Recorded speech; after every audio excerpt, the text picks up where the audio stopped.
I need to say this because nobody warned me about these things as an American learning Italian. The hardest part wasn't grammar. It also wasn't vocabulary. It was realizing that even when I knew Italian, it still wasn't enough to go up to somebody and speak. It's not easy learning Italian by any means. So today, I'm going to show you how to overcome common struggles when learning Italian as an American. I started learning Italian as a native English speaker so I could speak with my family over in Calabria in Italy. I didn't grow up speaking it, which many people think, and I certainly was not fluent overnight. And now I help hundreds of Americans and English speakers all over the world get conversational in Italian and confident enough to connect with their Italian family, friends, and the locals.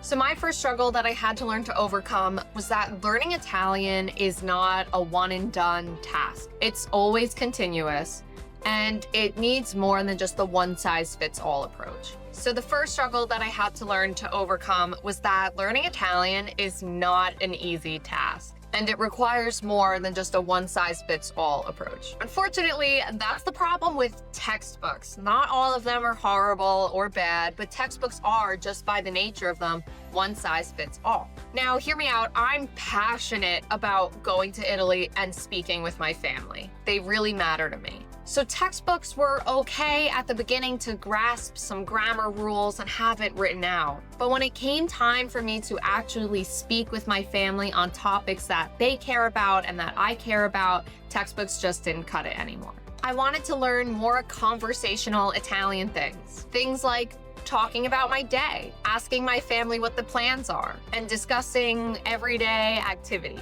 So when you study Italian, make sure that you're not just covering what the textbook says, but also the things that you care about. Because when you go to Italy and you chat with a native Italian, that's gonna be what you talk about, the things that you wanna talk about. So when you study your Italian at home, make sure that you're not just relying on the textbook wholeheartedly, but that you're also learning some conversational topics about things you love to talk about. Another big struggle that I really faced, and I know I'm not alone in this one, comment below if you also struggle from this.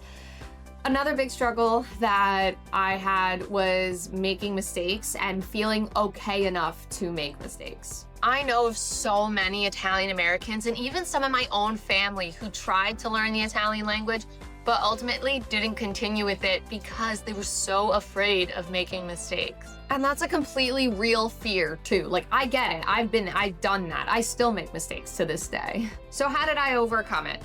Well, at some point I had to ask myself, what matters more? I could not ever speak Italian and never talk to my family and never get to know them on a personal level, or make a mistake here and there, but be able to really be a part of my family and get to talk to an entire country's worth of amazing people. So to me, the choice was obvious.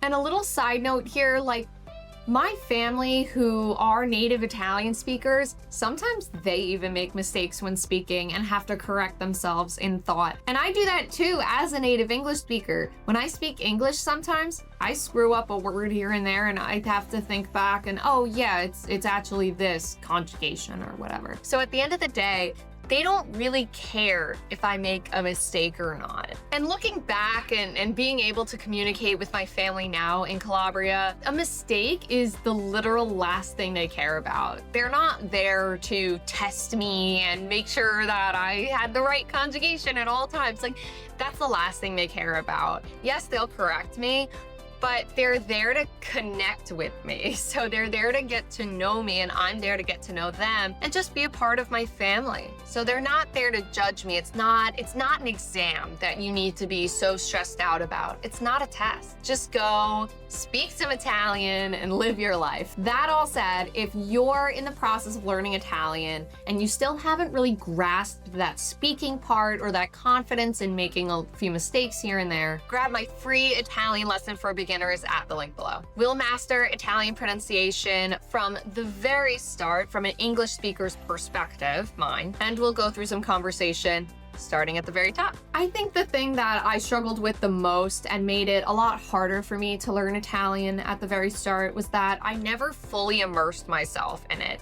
And I don't mean going to Italy, although that's fantastic if you could do that. When I first started learning Italian, I decided I was going to learn it in school. So I relied almost entirely on school things like textbooks and writing essays. And I honestly thought that that one class would be enough. But Italian isn't something that you could just study an hour a week and suddenly expect to be fluent in real conversation. I wasn't surrounding myself with things like Italian TV, Italian podcasts, Italian YouTube videos, which would have been so helpful. And it's also very important to remember, and I think a lot of us forget this when we're in the state of constantly learning a language, is that Italian is not just a language, it's a whole culture. There's a different sense of humor, there's different jokes, there's different idiomatic expressions, there's different rhythms and intonations and ways to say things that a textbook won't give you. So when you surround yourself with Italian radio, TV, podcasts, you're exposing yourself to speed, humor, tone, the ways that people actually talk in real life. I think that was my biggest struggle, and once I realized that it wasn't just a textbook thing or a school thing or a one and done thing, once I started immersing myself at home daily, my speaking ability skyrocketed. These struggles slowed me down for years, and I share them so they don't have to slow you down. If you take anything from this video, let it be this: you don't have to learn Italian more intensely, just a little differently. Start applying these changes and speaking Italian will start to feel way more possible. And if this video resonated with you, watch this one here to see whether you are making Italian harder than it needs to be. Alla prossima. Ciao.